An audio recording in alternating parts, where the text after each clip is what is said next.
San Efrén de Siria. Diácono y doctor de la Iglesia. 300 a 375. El arpa del Espíritu Santo. 18 de junio.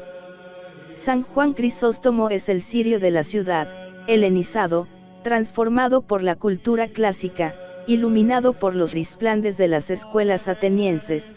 San Efrén es un cirio del campo, un representante auténtico de la raza bíblica, de aquellos labradores que cultivaban los fértiles campos del Orontes y de aquellos pastores que guiaban sus rebaños por las llanuras donde florecieron las más antiguas civilizaciones. Aunque convertidos al cristianismo, estos campesinos conservaban con amor su lengua, sus costumbres y el sello de la raza. Bastaba salir de Antioquía para encontrarse en un mundo distinto, un mundo que el Crisóstomo admiraba por las virtudes de trabajo y honradez de sus habitantes, por la tenacidad de la fe de los rudos aldeanos, por la fuerza vibrante de su elocuencia bárbara y por la solidez de su rústica filosofía, que el sacerdote antioqueno prefería a la ciencia brillante de Grecia. En este ambiente nació San Efrén, en una casa modesta de aquella ciudad de Nisibe, que, situada en la frontera del Imperio Romano, tan pronto veía pasar por sus calles las águilas de los césares como los leones en los escudos de los persas. Dotado de un temperamento poético y soñador, Efrén tenía la inquietud de una llama. Él mismo nos habla de su condición antojadiza y aventurera. Era uno de esos hombres que los espíritus prácticos y excesivamente equilibrados consideran con gran desprecio. Y algo de eso debía de tener el padre del joven. Pero había, además, otro motivo de disentimiento. En la casa de Efrén todos eran paganos, adoradores de Hormuz o devotos de los antiguos dioses asirios. El mismo jefe de la familia llevaba las vestiduras sacerdotales y sacrificaba al fuego y al sol. Pero cuando el viejo recordaba las teorías del Zendavesta o las genealogías de Istar y Bel, su hijo meneaba la cabeza o dejaba escapar una risa burlona. Entonces el sacerdote se llenaba de cólera, y su fanatismo se traducía en injurias, amenazas y golpes. Los cristianos, decía, me han envenenado a este chico. Y, efectivamente, la doctrina evangélica se había presentado a la mente del joven como la única religión capaz de saciar sus ansias contemplativas. Una tarde, Efrén encontró cerrada la casa paterna. No lo sintió mucho, sin llamar 3 veces, volvió la espalda y salió de la ciudad, encomendándose al ángel San Rafael, que no lejos de allí había guiado los pasos del joven Tobías. Caminó incierto a donde su humor le llevaba, de aldea en aldea y de desierto en desierto. Pero aquella vida errante era una escuela para su espíritu observador. Aprendía las lecciones de los anacoretas, lo mismo que los cantos de los aldeanos, se entrenaba en aquella poesía popular, que después manejará con tanta maestría. Vivía en las chozas y en las ermites, hoy en compañía de los sacerdotes, mañana guardando rebaños de ovejas. Una noche su ganado fue asaltado y robado por una tropa de beduinos. Esto era en las riberas del Éufrates. Se le creyó cómplice de los ladrones, se le llevó a los tribunales en medio de una gritería espantosa y se le arrojó en un calabozo. Allí su mayor tristeza era pensar que, acaso sin él saberlo, había cometido algún crimen merecedor de la justicia divina, pero cuando más apretado estaba por esta inquietud, vinieron a anunciarle su libertad y el triunfo de su inocencia. Y continuó peregrinando, ayunando en las soledades, regando con sus lágrimas los santuarios, callando meses enteros y, después, animando con su charla inagotable, con su inspiración graciosa y llena de imágenes, con sus recuerdos bíblicos y ascéticos, los grupos de los aldeanos y el público abigarrado de las caravanas. En sus peregrinaciones, penetra dentro del mundo helénico y llega hasta Cesarea, atraído por el prestigio de San Basilio. Él mismo nos cuenta su encuentro con el gran doctor de Capadocia. Un día, dice, cuando Dios se compadeció de mí, oí una voz que me decía, levántate, Efrén, y aliméntate de pensamientos. Yo respondí, desconcertado, ¿y dónde los encontraré, Señor?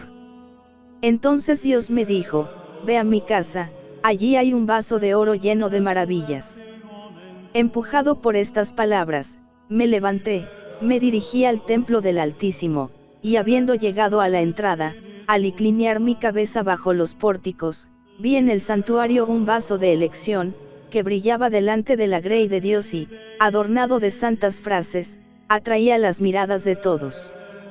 He visto el templo penetrado de este divino espíritu, lleno de compasión por la viuda y el huérfano. He visto olas de llanto, y al pastor, bajo las alas de la paloma celeste, levantando al cielo su oración por el pueblo. De esta manera simbólica, muy propia del genio del Oriente, nos cuenta Efrén el principio de aquella entrevista famosa. Su impresión fue tan profunda, que le parecía estar en las antesalas del paraíso. Vuelto del éxtasis, se encontró delante del obispo, que, rodeado de sus sacerdotes, le sonreía y le decía, «Eres tú, Efrén, el que ha inclinado noblemente la cabeza y llevado el yugo del Salvador». Y le respondí, «Yo soy Efrén, corredor perezoso del hipódromo celeste».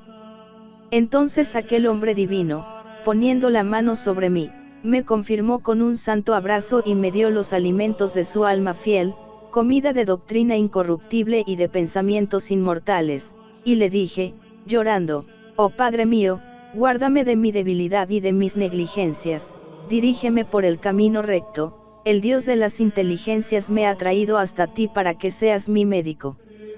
Detén mi navío en la onda del reposo». Este último ruego parece haber sido escuchado. En adelante, el remolino de inquietudes que agitaba aquella vida, se calma, el sembrador de imágenes y luces de palabras encuentra un campo fértil para su semilla, el peregrino se fija en la ciudad de Edesa, famosa por sus santuarios y sus fabulosas tradiciones. Sin embargo, dos sentimientos contrarios siguen luchando en su vida. Por una parte le atrae la soledad, mirad a lo negro, decía, vedle saltar por los bosques. ¿Y quién podrá igualar la ligereza del corzo cuando corre en el monte? Pero si baja a la llanura, pronto cae la corona que adorna su frente. Oh cristiano, imítale, busca como él la soledad, porque entre la multitud se encuentra la muerte. Muchas veces Efrén siente el aguijón de este anhelo anacorético, pero el bien de sus hermanos le detiene, la caridad es el ancla de su navío. Desde el día en que San Basilio puso las manos sobre su cabeza, tiene la orden del diaconado, pero esta dignidad le abruma y le hace palidecer de terror. Rehúsa el sacerdocio y se finge loco para evitar los honores episcopales. No obstante, logra encontrar un medio de conciliar aquellos dos anhelos contradictorios. A un lado de la ciudad se alza una montaña que ofrece sus cavernas a los solitarios. En una de aquellas cavernas vive Efrén. Allí ayuna, medita, escribe, comenta la Sagrada Escritura, compone sus poemas místicos y ascéticos y construye sus himnos doctrinales, que deben ser máquinas de guerra contra los herejes. Su proyecto es enviar todas aquellas cosas a las escuelas y las basílicas de la ciudad, para que luego se extiendan por el campo y se canten en las plazas y hagan más llevadera la soledad de los pastores en el destierro. Pero eso más tarde, cuando él goce ya de la paz definitiva, cuando nadie se acuerde de Efrén el poeta. Y he aquí que un día los manuscritos reaparecen, llegan a la ciudad, corren de mano en mano y suben a las cátedras sagradas. Cuando el diácono va a entrar en el templo, sus versos resuenan en las naves y la muchedumbre fija en él sus miradas. Huye aterrado, pero el ángel de Dios le detiene, diciendo, ¿a dónde vas? Voy, responde el poeta, a buscar la paz, a esconderme de las tempestades del siglo. Ten cuidado, replicó la voz angélica, de que no se te pueda aplicar lo que está escrito, Efraín es una becerra rebelde, ha sacudido el yugo de su cabeza. Desde este momento, Efrén se entrega definitivamente, se resigna a ser el poeta religioso y popular de su tierra, el profeta, el apóstol, la gloria más pura de la Iglesia de Siria. Reúne en torno suyo a los solitarios para instruirles en la vida espiritual, dirige los coros de las vírgenes, predica al pueblo, le ilumina con sus poemas, le hace arder, le anima a la lucha, le consuela y le sostiene en las horas del peligro. Va de la montaña a la ciudad y luego deja a la multitud para recogerse solo con Dios. Vive en días de terror y de llanto. Romanos y persas atraviesan su patria en son de guerra, el hambre hace estragos en Edesa y la peste diezma a la población. El desaliento encoge los corazones, cuando aparece San Efrén, reanima a los ciudadanos, con su palabra, como con una llave de oro, según la expresión de San Gregorio Niceno, abre las arcas de los ricos, organiza un vasto hospital bajo los pórticos de la plaza, ordena el servicio de los enfermos, y gracias a él en Edesa vuelve a renacer la confianza, el orden, la alegría. Pero este organizador era, ante todo, un poeta místico y popular a la vez, cuyo genio llegamos a comprender difícilmente. Pertenece a un mundo distinto del nuestro, a un mundo oriental, asiático, en que dominan la imaginación y el símbolo. Es a la vez antiguo y moderno, espontáneo y solemne. Carece de cultura clásica. Sus escuelas han sido la iglesia, el campo y luego la celda, sus dos libros, la naturaleza y la Biblia. Ha leído y releído y meditado las sagradas escrituras, y sus interpretaciones, si a veces recuerdan el sistema de la escuela de Antioquía, son siempre personales y llenas de originalidad. No obstante, su estilo no tiene la concisión y rapidez del estilo bíblico, es difuso, hiperbólico, imaginativo, y con frecuencia nos recuerda las formas refinadas de la poesía islámica. Al leerle nos figuramos al narrador de cuentos e historias bajo la tienda, más que al profeta que amenaza en el pórtico del templo.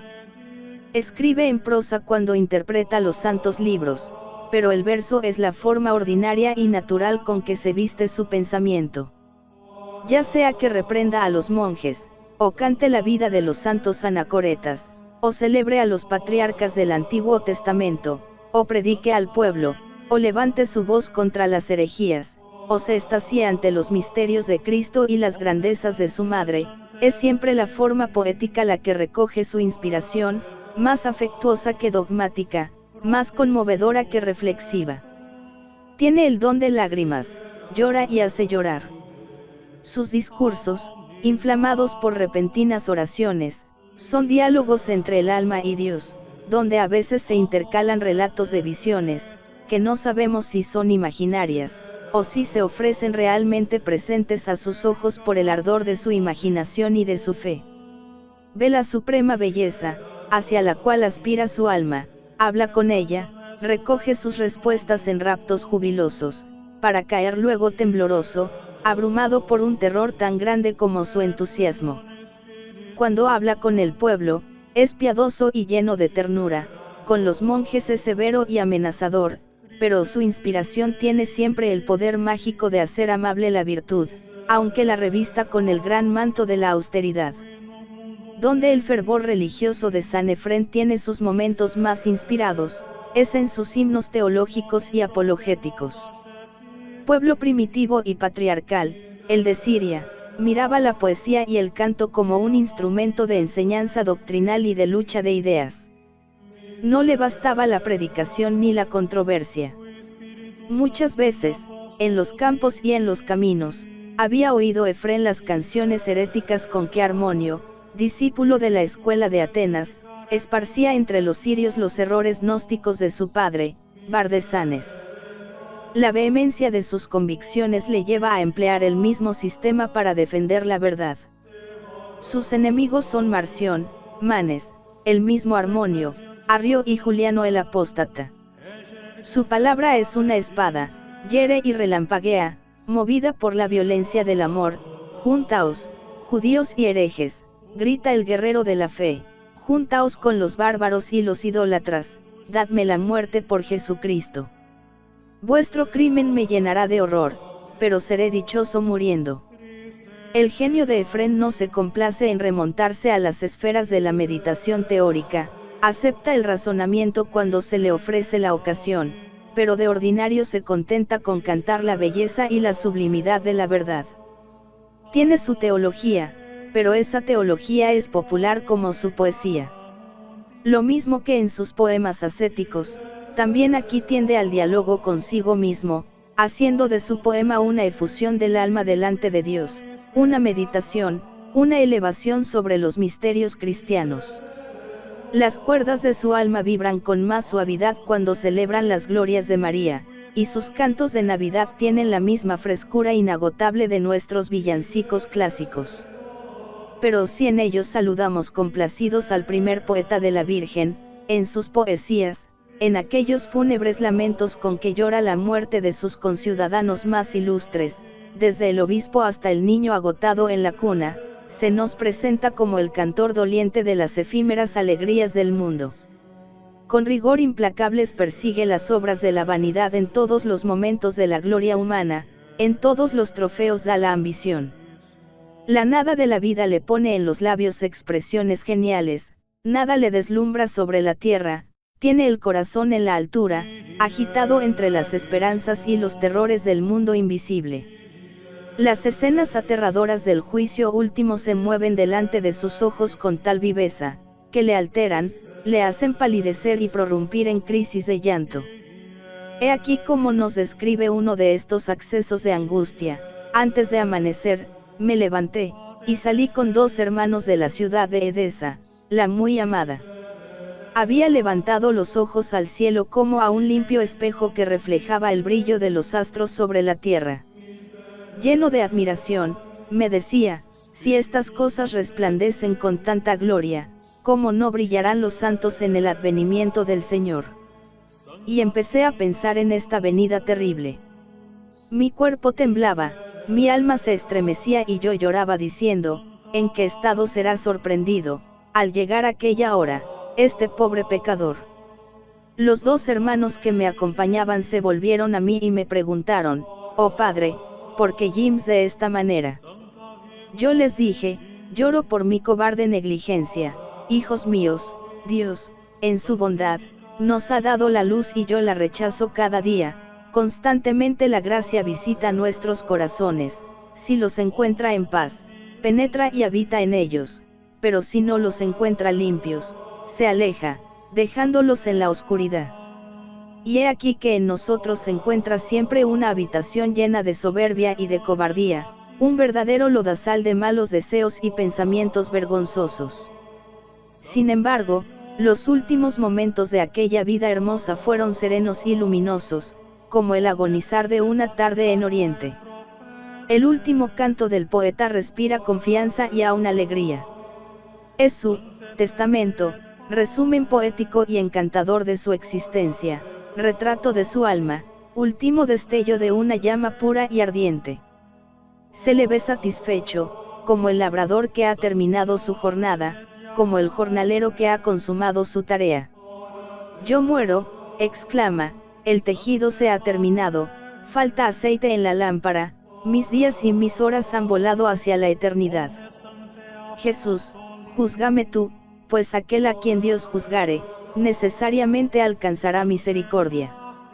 Pasé largas horas en las asambleas disputando con los infieles, nunca me separé de la Iglesia, ni dudé del poder de Dios, ni hice al Espíritu Santo menor que el Padre y el Hijo.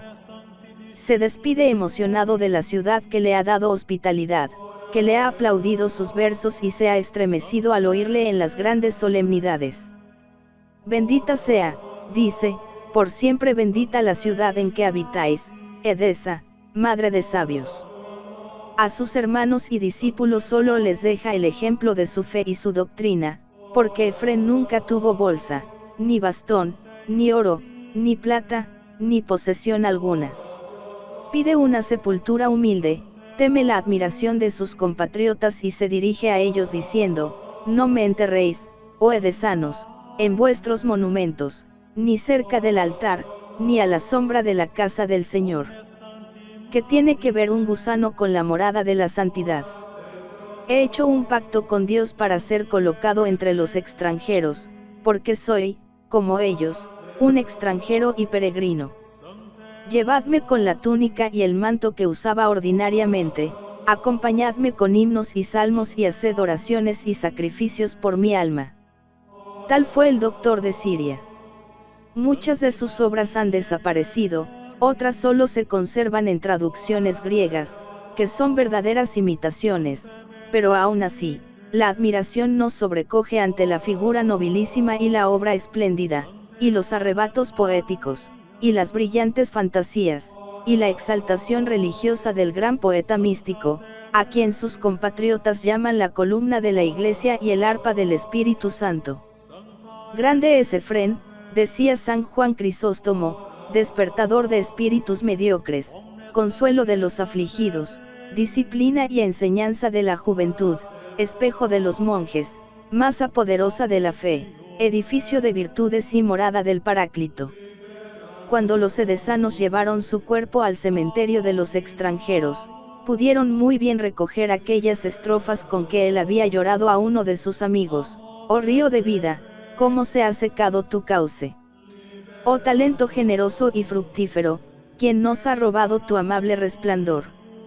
Oh árbol magnífico, qué mano atrevida ha sacudido tus ramas y hecho caer tus frutos. Tesoro espléndido de sabiduría, arca de las divinas riquezas, fuente de sabiduría, quien te oculta a nuestras miradas. Tú has sido el honor de la Iglesia, la trompeta de la profecía, el representante de los apóstoles, el profeta de los dos testamentos, el intérprete de la doctrina divina, el mensajero enviado del cielo para anunciar la vuelta de la naturaleza y una vida nueva, el cultivador feliz de nuestro campo, el guardián vigilante de nuestra viña, el que multiplicaba nuestras cosechas. Las tierras que tú cultivaste lloran tu muerte y no pueden consolarse por tu ausencia. Hombre excelente, que te has levantado sobre nuestra región como estrella de la mañana, porque se ha extinguido tu luz. Porque tu brazo no se alza ya en medio del combate.